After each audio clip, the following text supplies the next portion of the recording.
This is a Toyota FJ Cruiser, a vehicle styled to be so ugly, I think it's cool. In this video, I'm going to test drive this vehicle on 3 different terrains, and then I need you to help me decide whether I should purchase it from my four-wheel drive instructor.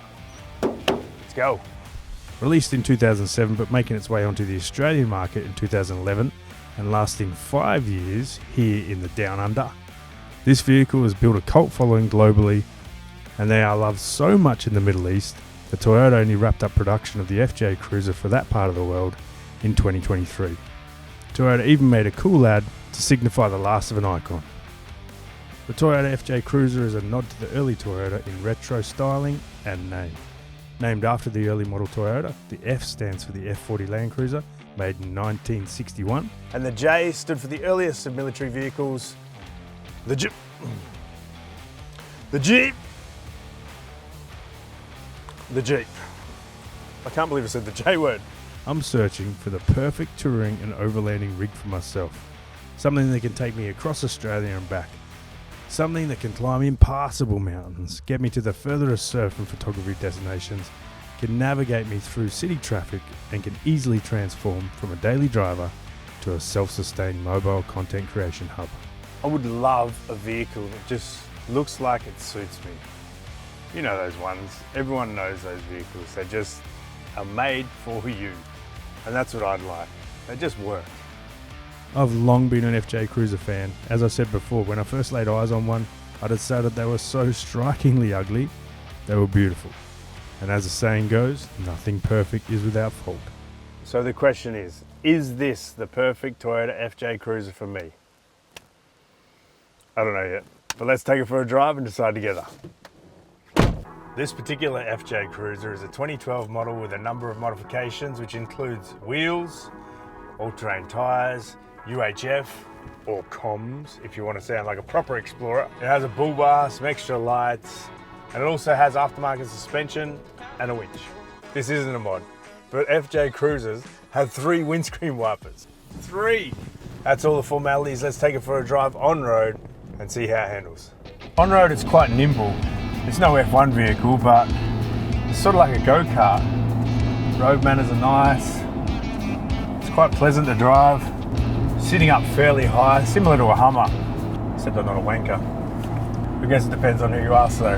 The windshield is an eternity away. It feels like I'm in a video game, a la Mario Kart, similar to the way this vehicle feels. Sort of kart-like. It's small, you can throw it around. As I said, quite nimble for a four-wheel drive. So it gets the on-road tick from me. Now let's take it where it'd all rather be. Let's take it for a little spin off-road. Before we go off-road, just bear in mind, this isn't my vehicle. So I'm not going to take it up any crazy obstacles or along any super hard tracks. But I'm going to take it on a nice little loop so we can get a feel for how the vehicle handles off-road. Or, as you Americans say, on the trails.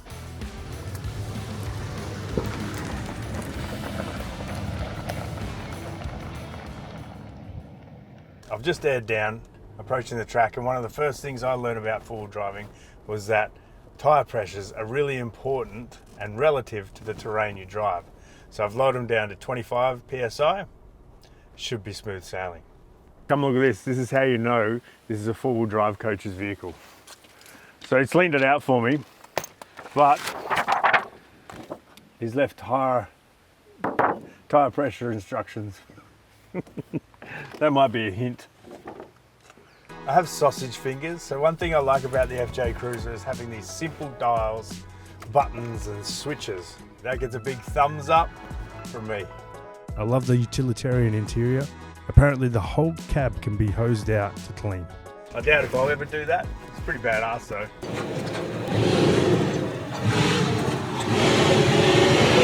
I consistently hear about the FJ Cruiser's reputation of being an off-road animal, and there's plenty of evidence online to suggest that the reputation is well deserved.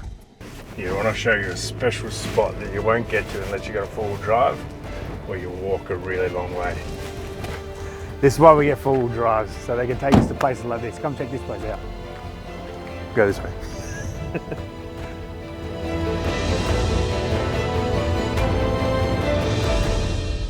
Have a look at that.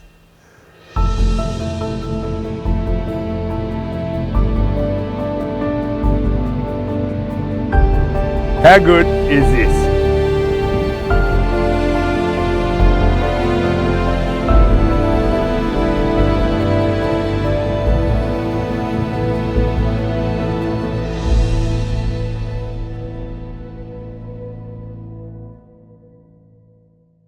This FJ Cruiser definitely gets an off-road tick from me.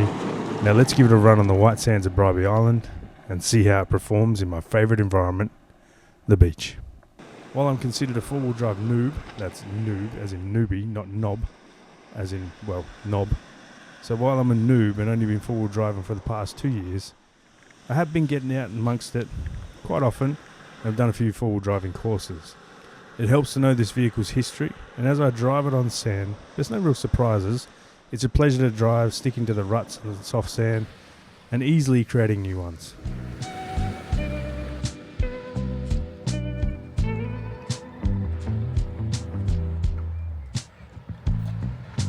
How's this guy? Cruising. You. This is the reason we get vehicles that can slip into low range. I mean, have a look at that. Where else would you rather be?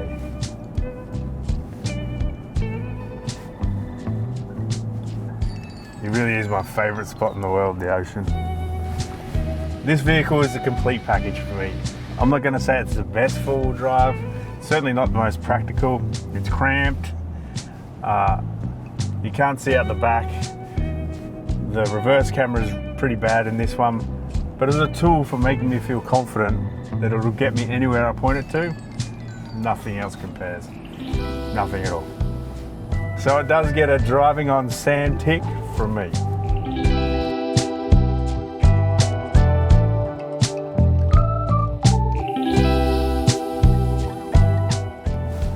This is what I love about four-wheel driving. Just tuning out to all the noise in my head and just blissfully watching the landscape as I pass on through it.